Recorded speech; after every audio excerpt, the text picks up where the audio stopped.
नमस्कार, मैं हूँ डॉक्टर सविता और आज मैं जा रही हूँ नवाबों की नगरी मुर्शिदाबाद। मुर्शिदाबाद जाने के लिए सबसे पहले आपको कोलकाता आना पड़ेगा।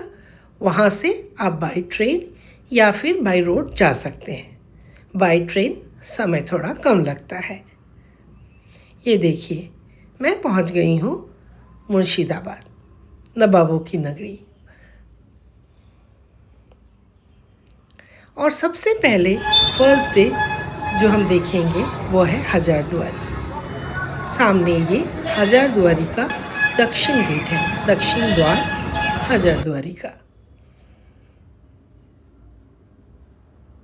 ये हजारदुआरी काफ़ी बड़े क्षेत्र में फैला हुआ है। वासिफ मंजिल पैलेस सामने आपको दिख रहा है वासिफ मंजिल या फिर आईना महल।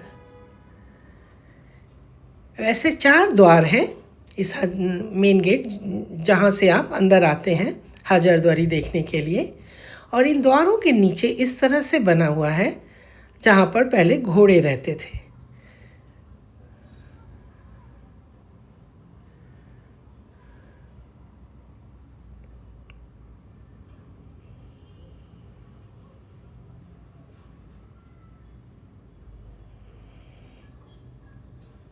ये देखिए, लिखा हुआ है आई लव मुर्शिदाबाद।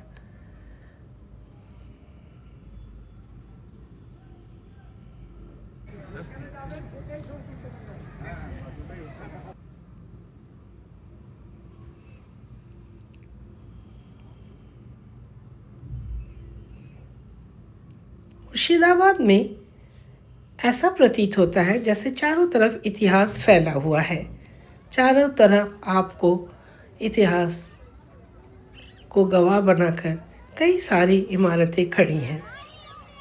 और ये सामने हम लोग देख रहे हैं हजारदुआरी। हजारदुआरी यानी जिसमें 1000 द्वार हो। इसमें कई द्वार असली हैं और कई नकली भी। ये हजारदुआरी 3 मंजिला इमारत है। यूरोपियन स्टाइल में बना, ये काफ़ी खूबसूरत है। और ये सफ़ेद इमारत जो सामने देख रहे हैं ये इमामबाड़ा है, जो पूरे साल बंद रहता है, केवल मुहर्रम के दिन खुलता है। और ये रहा इमामबाड़ा। मदीना मस्जिद, बच्चे वाली तोप, ये बच्चों वाली तोप मेरे पीछे। येलो मॉस्क और जुरूद मॉस्क।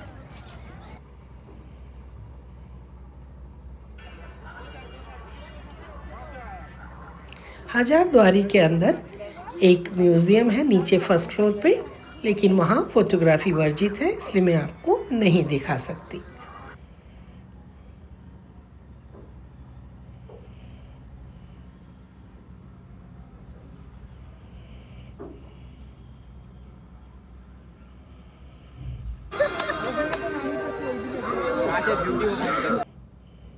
और फिर दोपहर का लंच लेने हम आ गए सागनिक होटल में।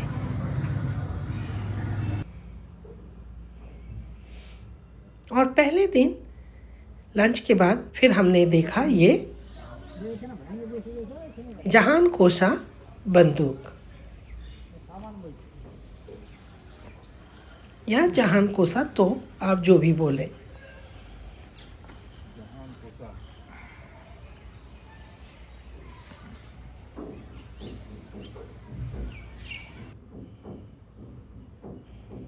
और इसके बाद हम এই জায়গাটার নাম হচ্ছে সবজি কাটরা। কাটরার মানে হচ্ছে গঞ্জ বা বাজার। যেমন আপনারা কলকাতা রাজাঘাটটা, লক্ষ্মীঘাটটা, গণেশঘাটটা দেখতে পাবেন, এরকম বড় উঁচু মিনার দেখতে পাচ্ছেন। আরবিয়ান আজান দিতেন। আজানটা তারা কিভাবে দিতেন? বর্তমানে প্রত্যেকটা মসজিদে বা মন্দিরে যেরকম মাইকের সিস্টেম আছে, তখনকার দিনে কোনো মাইকের সিস্টেম ছিল না। সেই যে কাঠগোলা বাগানে 70 ফিট আপনারা দেখতে পেতেন। काफ़ी सुंदर वेल मेंटेन है ये। These holes are for lamps. কিন্তু ইংরেজ সরকার যখন চলে যান তখন হয় এগুলো খুলে নিয়ে যান।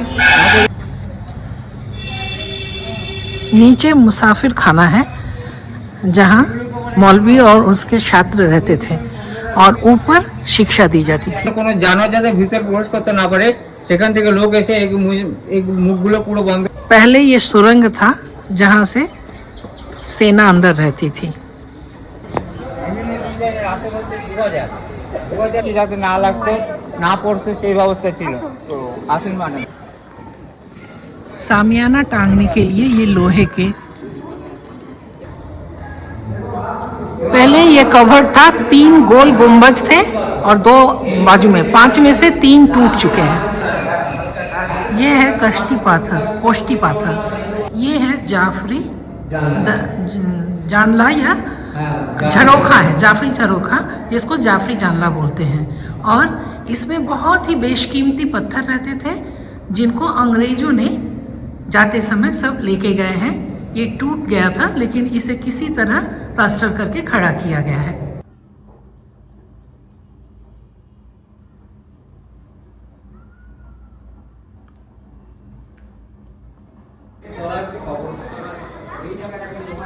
काफ़ी बड़े क्षेत्र में है और ये चारों तरफ जो आप देख रहे हैं यहाँ पर पढ़ाई होती थी।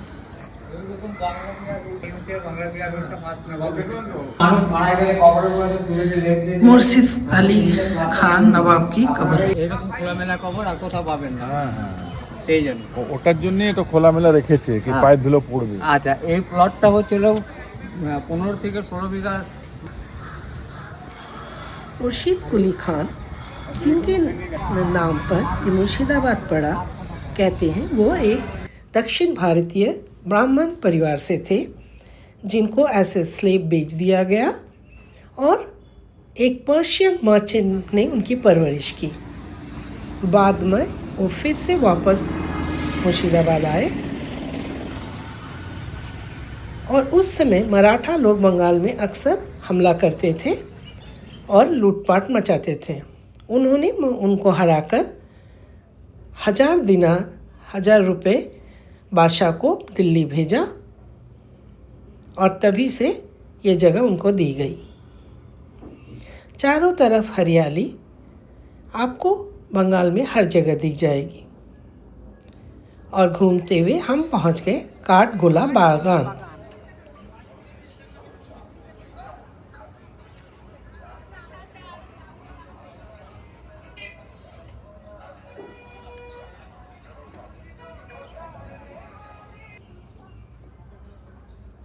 ये काठगोला बागान काफ़ी बड़े क्षेत्र में फैला हुआ है और यहाँ एक महल है काठगोला पैलेस, जिसके निर्माता ये सामने रहा।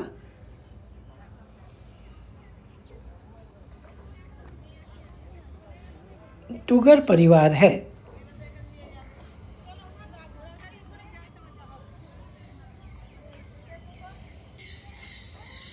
इन्होंने इधर एक छोटा सा जू बनाया हुआ है जहाँ पर कई तरह के रंग बिरंगे पक्षी और मछलियाँ हैं। इधर एक फुआरा भी है।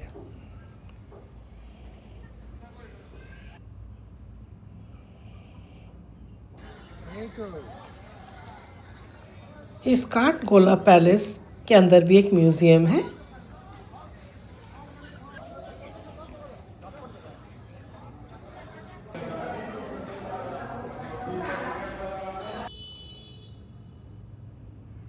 इसमें इस काठगोला पैलेस में यूरोपियन, मुस्लिम और हिंदू बंगाल के आर्किटेक्ट तीनों की ही छवि मिलती है।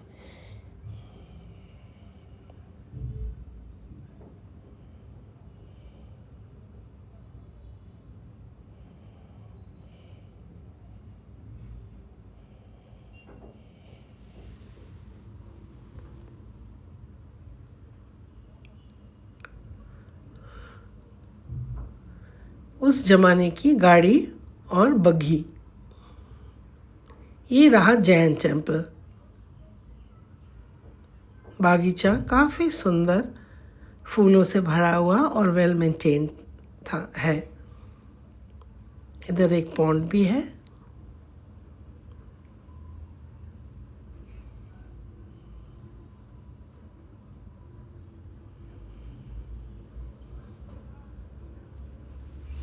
यहाँ पर एक बावड़ी है, स्टेप वेल, और उसके ऊपर बना हुआ ये झरोखा बहुत ही खूबसूरत है। देखिए ये रहा स्टेप वेल, जो कि राजस्थान की खासियत है। और फिर हम पहुंच गए हाउस ऑफ जगत सेठ। जगत सेठ मुर्शिदाबादों के धनी व्यवसायियों में से थे, और कहा जाता है वो इतने धनी थे कि अंग्रेज लोग भी इनसे लोन लेते थे। आप इनके महल को देख ही रहे हैं। ये काफ़ी बड़े क्षेत्र में फैला हुआ है और अलग अलग बिल्डिंग्स हैं इस कैंपस के अंदर। जगत सेठ की खुद की एक म्यूज़ियम है, लेकिन अगेन मैं आपको अंदर की तस्वीर नहीं दिखा सकती क्योंकि वहाँ पर फोटोग्राफी वर्जित है। ये रहा गुप्त दरवाज़ा।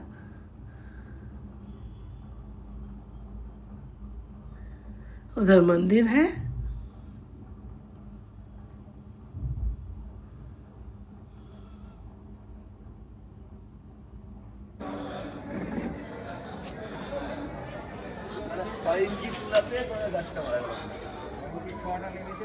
हजारद्वारी और इस जगत सेठ के घर में भी आपको एक ड्रेसिंग टेबल मिलेगा जिसमें आप खुद को नहीं देख सकते, लेकिन आजू बाजू बाकी सभी को देख सकते हैं। इसे गला कटा हुआ ड्रेसिंग टेबल भी बोलते हैं। ये देखिए, ये लोहे की चेयर कितनी सुंदर है।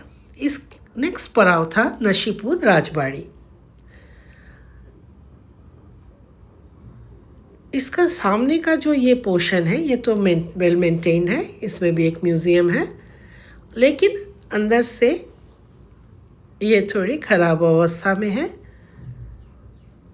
कुछ जगह पर ये बिल्कुल ही टूट चुका है या विध्वंस हो चुका है। ना ना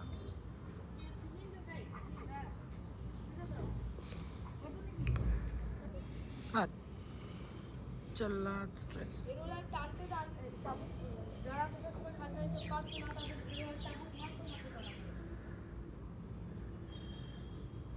राजगढ़ तो सब। ये रहा उनका जेल खाना उस समय का, और मंदिर बहुत ही शानदार था। और यहाँ विशेषता दिखी, काफ़ी सारी मूर्तियाँ थी छोटी छोटी। ये नशीपुर राजबाड़ी का फ्रंट पोर्शन है जो काफ़ी भव्य है और अभी तक वेल मेंटेन्ड है, और यहीं पर इनकी म्यूज़ियम है। ये है उस ज़माने का अखाड़ा जहाँ पर लोग कुश्ती की शिक्षा भी लेते थे, और अंदर मंदिर भी है। ये है नमक हराम की देवरी यानी मिर्जाफर हाउस, और केवल गेट ही रह गया है। अंदर काफ़ी बड़ा कंपाउंड है, लेकिन उनका जो महल है वो विध्वंस हो चुका है। यहाँ एक नया मस्जिद बनाया हुआ है। आप जैसा कर्म करेंगे आपको वैसे ही याद रखा जाएगा, और मिर्जाफर को भी नमक हराम के रूप में ही याद रखा गया है। ये लोहे का गेट लेकिन अभी तक है। इसके बाद हम पहुँचे मिर्जाफर के पर्सनल कब्रिस्तान में, जहाँ उनके परिवार के 1100 लोगों की कब्र है।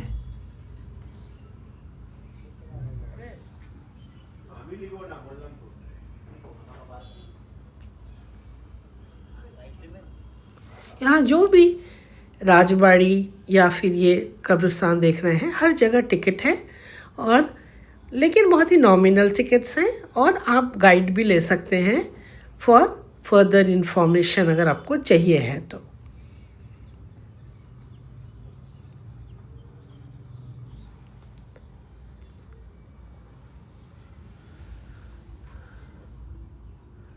और ये है अजीमुन्निशा की कब्र, कहते हैं ये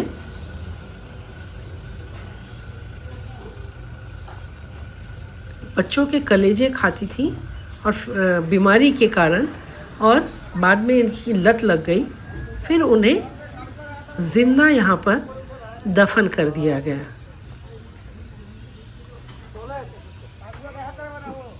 बहुत ही अजीब लगता है ये स्टोरी सुनकर।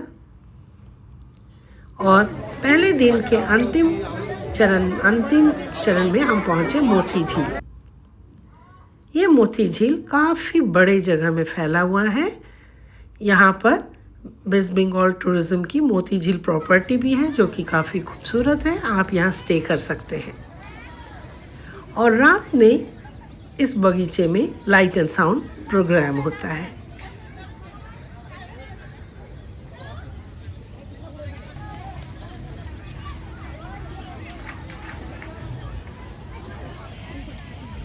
बहुत ही खूबसूरत फूलों का बागीचा, काफ़ी वेल मेंटेन्ड।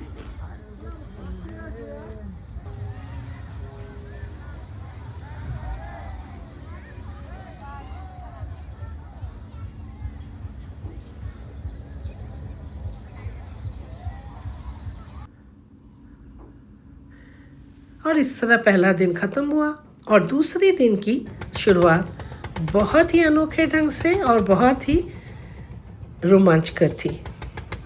आप सामने ये बोट देख रहे हैं, ये फ्लैट बोट है जो कि बम्बूज से बना हुआ है। और यहाँ पे मुर्शिदाबाद के लोगों के लिए ये रोज़ की दिनचर्या है।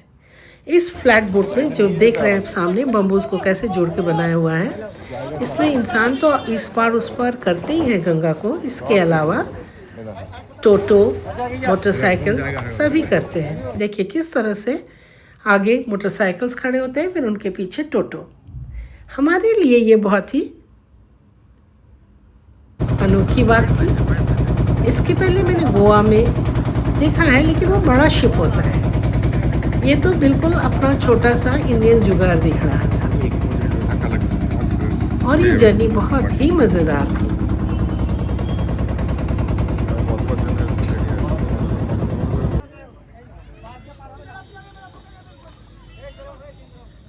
देखिए मोटरसाइकिल्स को आगे पीछे करके ये बैलेंस करते हैं और इस तरह से ये टोटो ये पीछे कर ये निकल गया एक टोटो। अब ये दूसरा जा रहा है उसके पीछे।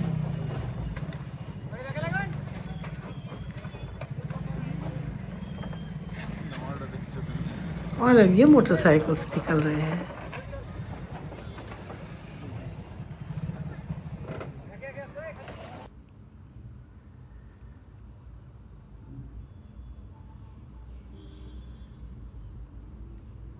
और सबसे पहले जो हम पहुँचे वो था ये खोशबाग। खोशबाग मीन्स गार्डन ऑफ हैप्पीनेस। यहाँ पर नवाब अली वर्दी खान, सिराजुद्दौला और उनकी बेगम का कब्र है। ये सामने जो जगह दिख रहा है ये इसके नीचे ही, ये पीले बिल्डिंग के नीचे कब्र है। और कई अन्य महिला सदस्य जो अली वर्दी खान के परिवार से थे, उनके भी यहाँ पर कब्र है। सिराजुद्दौला की बेगम, ये सामने मस्जिद है। सिराजुद्दौला की बेगम लुत्फ़ा आयशा बेगम, वो सिराजुद्दौला की हत्या के बाद इस खोशबाग में अपने अंतिम दिनों में रहीं। लेकिन उनके महल बिल्कुल ही विध्वंस हो चुके हैं, कहीं नामो निशान नहीं है। केवल ये कब्र और ये मस्जिद रह गई है। इसके बाद हम पहुँचे रोशन बाग मीन्स गार्डन ऑफ लाइट। रोशनी के इस बाग में हम पहुँचे। यहाँ पे नवाब सुजाउद्दीन का कब्र है। कहते हैं अली वर्दी खान, जो सामने आपको मस्जिद दिख रहा है, ये अली वर्दी खान ने अपने पश्चाताप में बनाया, क्योंकि सुजाउद्दीन के पुत्र की हत्या करके उन्होंने गद्दी पाई। ये देखिए शानदार केले का पेड़, इस तरह की हरियाली आपको बंगाल में हर जगह दिखेगी।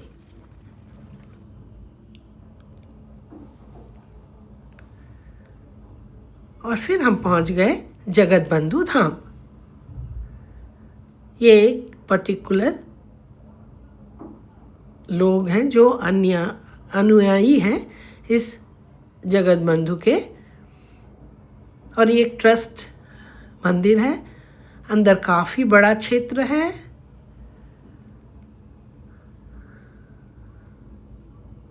जहाँ पर न केवल मंदिर है, इसके अलावा स्कूल, कॉलेज और अतिथिशाला भी बनी हुई है।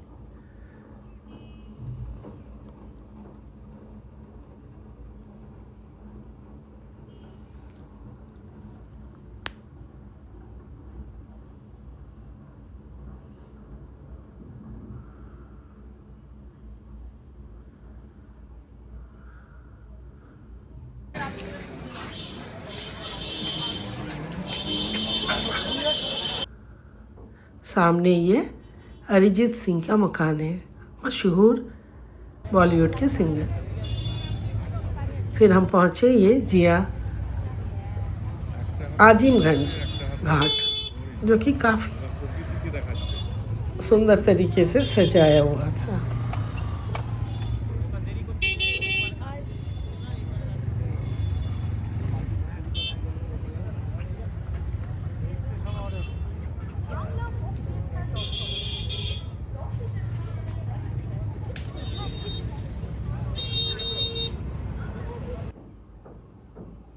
यह है गुप्त किरीटेश्वरी मंदिर। यहाँ पर लोकल वेंडर से खजूर गुड़ की बनी हुई चाय हमने पी। खजूर गुड़ बंगाल की विशेषता है। जो खजूर या डेट्स आप जानते हैं, उसका गुड़ होता है। और फिर हम पहुँच गए ये किरीटेश्वरी मंदिर में, जो 51 शक्तिपीठों में से एक है। यहाँ पर सती देवी का किरीट या खोपड़ी गिरी थी। अभी पोष का महीना चल रहा है, इसलिए यहाँ पर पोष मेला भी लगा हुआ है।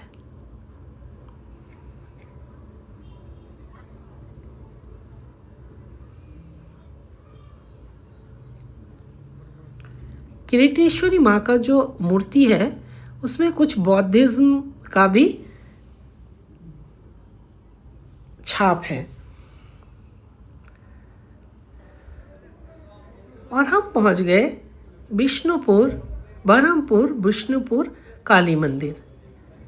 ये विष्णुपुर काली टेम्पल बरहमपुर का बहुत ही फेमस है, और यहाँ पर काफ़ी देखिए भीड़ लगी हुई है। और ये हमारे तीसरे दिन की शुरुआत है। हमारी मुर्शिदाबाद आइटनरी में 3 दिन के हमने रखी थी, और बहुत ही सुंदर और शुरुआत देवी के दर्शन के बाद से शुरू हुआ हमारा ये तीसरा दिन।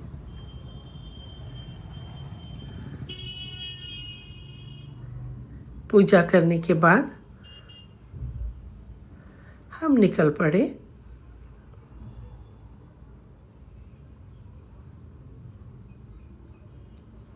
ब्यासपुर शिव मंदिर के लिए।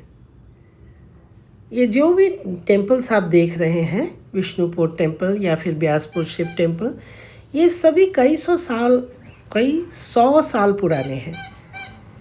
ये ब्यासपुर शिव मंदिर भी लगभग 250 साल पुराना है। और देखिए ये अभी तक खड़ा है। इसको 2 बार इस बीच इनकी रिनोवेशन हुई है, लेकिन ओरिजिनल जो मंदिर है वो वैसा ही है जैसा ये पहले बना था। बहुत ही खूबसूरत देखिए।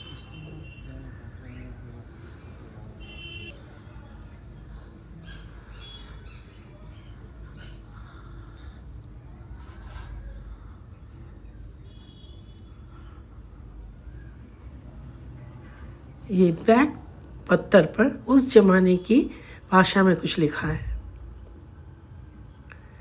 और फिर हम पहुंच गए कासिम बाज़ार छोटा राजबाड़ी।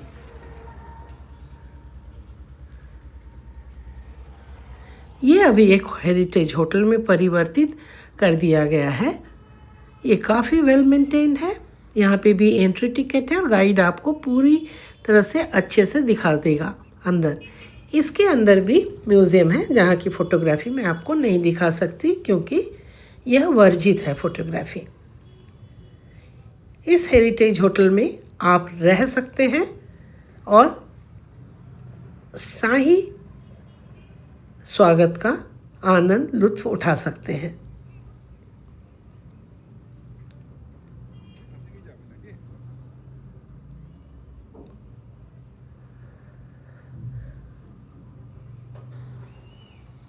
ये है दुर्गा दालान जहाँ पर हर साल दुर्गा पूजा होता है। देखिए कितने सुंदर झार फानूस वगैरह है। और इस साइड में राधा कृष्ण को बिठाया जाता है दोल पूर्णिमा या होली के वक्त।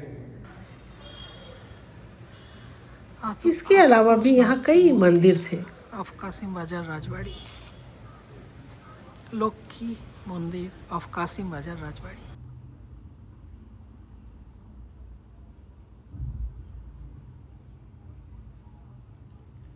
फिर हम पहुँचे कासिम बाजार बड़ा राजबाड़ी। ये सभी रॉय परिवार का, ये जो भी महल है इनको पैलेस ऑफ रॉयस बोला जाता है और ये अभी बहुत ही वेल मेंटेन नहीं है। फिर हम पहुँचे क्रिश्चियन सिमेट्री बहरमपुर।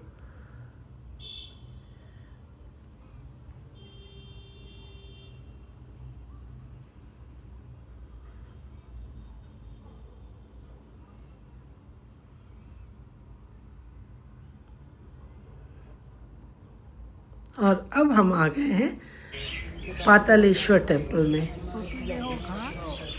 पातालेश्वर ये शिव जी का एक मंदिर है।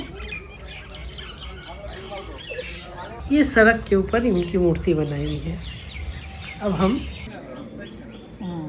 प्रवेश कर रहे हैं पातालेश्वर शिव टेम्पल में के कैंपस में और इसके बाजू में सती दाह घाट भी है। ये रहा सामने पातालेश्वर शिव टेम्पल और इधर है शिव मंदिर है। सती दाह घाट।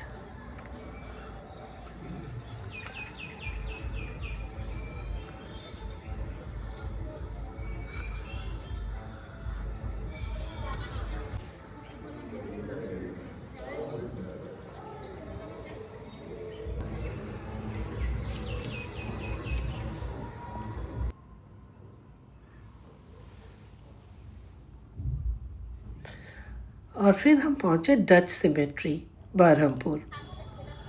ऐसा ही डच सिमेट्री हमने चुचरा वेस्ट बंगाल में भी देखा और एक केरल में है।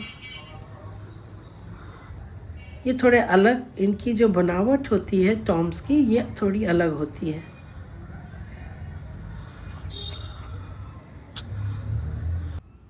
देखिए टॉम्स की बनावट।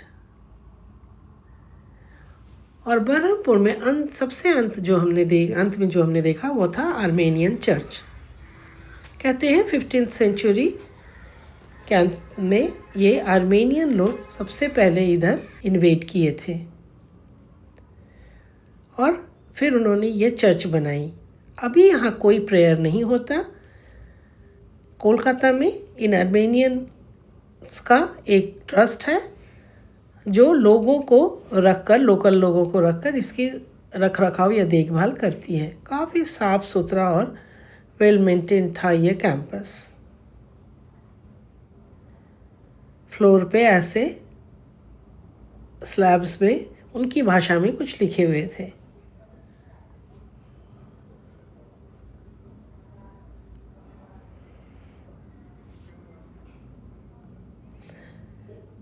मैं चर्च के अंदर भी गई। ये है मेन गेट। तो मुर्शिदाबाद का ये सफ़र यही समाप्त होता है। आप लोगों से फिर मिलूँगी किसी नए शहर में, किसी सुहाने सफ़र में। तब तक के लिए गुड बाय, टाटा।